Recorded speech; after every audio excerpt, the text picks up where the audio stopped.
ও মামা, আজকে একটু ভালো কিছু রান্না করো তো শীতকালে। এই যে শীতকালে সব সবজি আছে, সবজি দিয়ে মুসুরির ডাল হবে।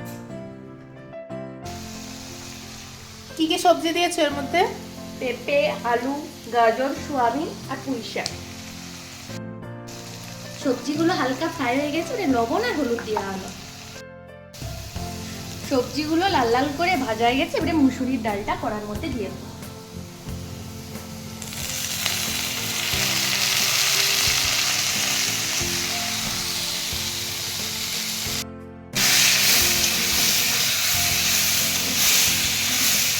এই নাড়ছে, এবারে জল দিয়ে দেবো মুসুরির ডালের মধ্যে।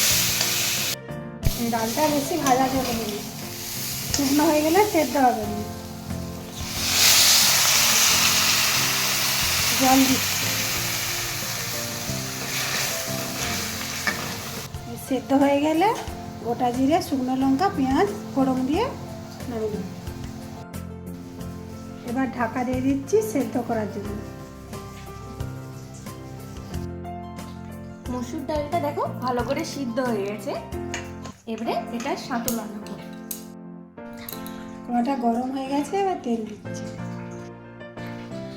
এখানে আছে পেঁয়াজ, গোটা জিরে, আদা বাটা, কাঁচা লঙ্কা কাটা আছে আর শুকনো লঙ্কা। তেলটা গরম হয়েছে, শুকনো লঙ্কা আর গোটা জিরে দিয়ে দিচ্ছি আর দেবো আদা।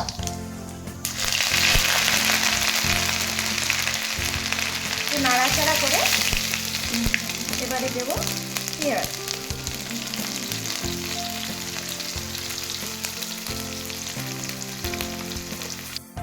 এবার কাঁচা লঙ্কাটাও এর মধ্যে দিয়ে দেবো।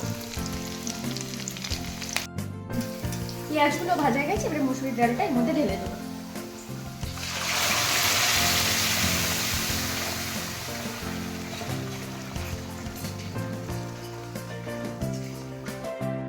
ডালটা আমার শেষের দিকে, এবারে আমি একটু চিনি আর ঘি দিয়ে নামিয়ে দেবো। ঘিটা এবার দিয়ে দিচ্ছি।